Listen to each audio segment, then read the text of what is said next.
Salve vidas, sou Cristiane Nonato, psicanalista, e hoje eu quero ter uma troca com vocês sobre algo que considero fundamental para quem estuda Freud, que é acompanhar o percurso do pensamento freudiano. Não vou começar aqui pelos conceitos prontos, nem começar pela interpretação de sonhos, como se ela tivesse surgido do nada. Mas vamos compreender por que Freud precisou chegar ao inconsciente. Por que ele precisou inventar esse conceito? Por que nenhuma outra teoria da época dava conta dos fenômenos clínicos que ele encontrava? E aqui eu preciso fazer um esclarecimento importantíssimo para não deixar nenhuma confusão aberta. Quando eu digo que Freud precisou chegar ao inconsciente, isso não significa que ele tenha simplesmente inventado uma ideia nova, como se ninguém antes dele jamais tivesse falado disso. A palavra inconsciente já circulava antes dele, na filosofia, medicina, na literatura. Já se falava de atos inconscientes, de processos não conscientes, de automatismos. Mas isso não resolve o problema clínico que Freud tinha diante dele. Freud não precisava de uma palavra, ele precisava de um conceito. O que Freud encontra na clínica são fenômenos que não podiam ser explicados nem pela neurologia, nem pela psicologia da consciência, nem pela psiquiatria descritiva da época. Sintomas sem lesão orgânica, lembranças que não estavam disponíveis à consciência, mas determinavam a vida do sujeito, afetos que se deslocavam sem desaparecer, repetições que ocorriam apesar da vontade consciente. Enfim, dizer apenas que isso não era consciente não explicava nada. Foi por isso que Freud foi levado pouco a pouco a construir o inconsciente como um conceito metapsicológico, com funcionamento próprio, leis próprias, com efeitos clínicos precisos. Então, de forma rigorosa, podemos dizer o seguinte: o inconsciente já existia como problema, mas não como conceito científico clínico. Freud não inventa arbitrariamente, ele o constrói, porque sem ele a clínica se tornava incoerente. Para entendermos mais, precisamos voltar a 1891, num Freud que ainda não é psicanalista, mas neurologista. Sobre a concepção das afasias, Freud se propõe a examinar o que os distúrbios da linguagem podem ensinar sobre o funcionamento do que ele chama, e isso é muito legal, de aparelho de linguagem. Esse termo não é da neurologia clássica, é de Freud, e ele já indica uma ruptura. Freud não fala de um centro da linguagem, nem de uma localização fixa, mas de um aparelho, isto é, de um sistema que se constrói, se articula, se organiza funcionalmente.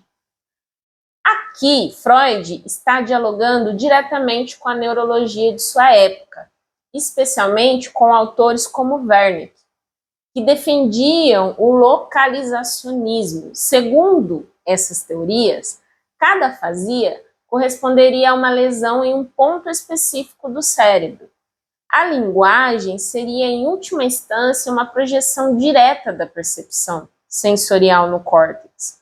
O que se vê, o que se ouve, seria registrado quase mecanicamente. Freud diz, gente, não é bem assim que a linguagem funciona. Ele vai mostrar que entre a percepção e a palavra existe um percurso complexo. Primeiro há uma vivência. Essa vivência deixa uma imagem, uma lembrança, uma imagem mnêmica, que não é cópia do real, mas uma reorganização funcional da experiência.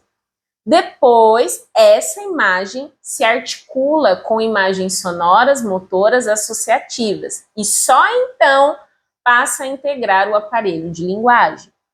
Isso é um ponto central. A linguagem é histórica, construída no tempo, por associação, por repetição, por ligação entre traços.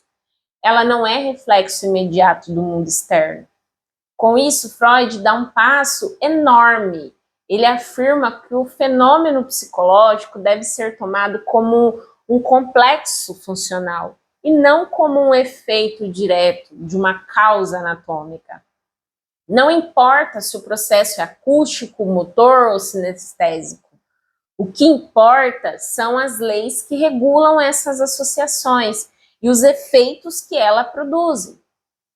Aqui nasce a exigência de um método analítico. Freud começa a perceber que para compreender os fenômenos psíquicos, não basta descrevê-los ou localizá-los. É preciso analisar o processo de uma formação. Nesse mesmo movimento, ele introduz algo que será decisivo para toda a psicanálise. A ideia de que as experiências deixam rastros duradouros. As informações sensoriais são reordenadas de acordo com os princípios funcionais do sistema nervoso, mas elas não desaparecem. Elas deixam marcas, traços, resíduos. Mais adiante, nós vamos ver isso lá em Interpretação de Sonhos com o nome de traços minêmicos. Um exemplo clínico importante aqui é a parafasia. Freud observa que erros de linguagem podem ocorrer tanto em quadros neurológicos quanto em pessoas sem qualquer lesão cerebral, em situações de fadiga, emoção intensa ou até mesmo distração. Isso leva a uma conclusão decisiva. O erro não prova a lesão, prova o funcionamento. O distúrbio pode ser funcional e não orgânico. Esse ponto abre caminho para pensar sintomas sem lesão, e isso será essencial para compreender a histeria. É interessante notar que já nesse período, Freud utiliza a palavra inconsciente, ainda que de forma não sistematizada. Ele a usa como um substantivo para designar uma espécie de lugar de incubação, algo que opera fora do campo imediato da consciência. O inconsciente, portanto, não surge pronto em 1900. Ele é uma exigência teórica progressiva. Avançando aí para os anos de 1893, 95, Freud se dedica intensamente ao estudo da histeria. Nos primeiros textos, ele começa pelo afeto. O afeto incomoda, o Freud diz, por conta da carga excessiva, da intensidade produtora de desprazer.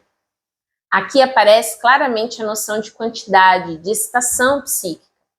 Mas logo Freud percebe que isso não é suficiente. Daí, em As Neuropsicoses de Defesa e nos estudos sobre a histeria, ele introduz algo novo, a dimensão moral do eu. Essa dimensão moral só se torna inteligível quando Freud introduz a sexualidade. Não se trata mais de má constituição, nem de hereditariedade, nem de fraqueza nervosa. Trata-se do fato de que certas representações ligadas à vida sexual do sujeito tornam-se incompatíveis, intoleráveis, inassimiláveis pelo eu. Aqui Freud formula o mecanismo de defesa. O eu tenta se proteger de uma representação intolerável. E como ele faz isso?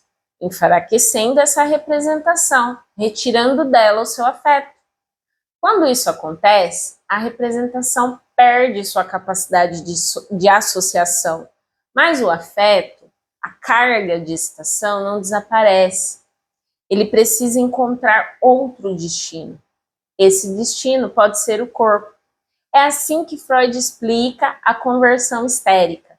O sintoma não é um erro do organismo, é uma solução psíquica para um conflito que não encontrou palavras. Nesse momento, o método catártico de Breuer parecia adequado, porque trazer a excitação da esfera somática de volta à esfera psíquica, permitir sua carga pela fala, seria legal, mas Freud logo percebe os limites desse método. Nem todos os pacientes poderiam ser hipnotizados. E mais, nem todo conflito se resolve por descarga. Algo mais estrutural estava em jogo. Daí, em 1895, no projeto para uma psicologia científica, Freud tenta formalizar essas ideias em termos de energia. Ele fala de quantidades, de vias neuronais, de catexia, a energia ligada a uma representação. A ideia central é que a energia circula e que em situações patológicas ela pode escolher vias alternativas de descarga. Aqui se consolida o modelo econômico do funcionamento psíquico. Em 1897 ocorre uma virada decisiva. Na famosa Carta Flies, Freud coloca em questão a teoria do trauma como causa universal das neuroses. Ele percebe que muitas cenas relatadas pelos pacientes não precisam ter ocorrido de fato para produzir efeitos patogênicos. A fantasia pode operar com a mesma força ou até maior do que a experiência real. É aqui que nasce a noção de realidade psíquica. Não importa apenas o que aconteceu, mas o modo como isso foi simbolizado, fantasiado, investido libidinalmente.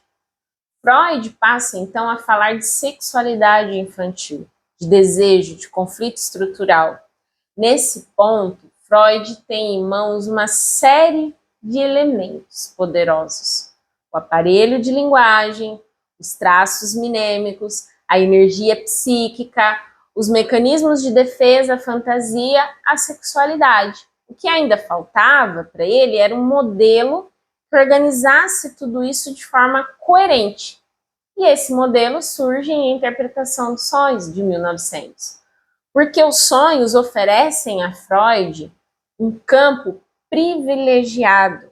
Durante o sono, a censura relaxa, os traços minêmicos retornam, a energia se desloca, o desejo encontra vias indiretas de expressão. O sonho permite observar o funcionamento do inconsciente em ato. Por isso é fundamental entender. Freud não começa pelos sonhos. Ele chega aos sonhos porque precisa explicar como o inconsciente funciona, como a vigilância do eu diminui. A interpretação dos sonhos não é um ponto de partida, é o resultado necessário de quase uma década de trabalho rigoroso. Com Freud, nós conseguimos aprender que o psiquismo não é simples, mas é inteligível. E que o inconsciente não é um erro a ser corrigido, mas uma dimensão constitutiva da vida psíquica. Interessante saber disso e acompanhar todo esse processo, não é? Eu vou deixar aqui nos comentários as referências que eu utilizei. Quero agradecer por você ter ficado até aqui. Seguimos vivos!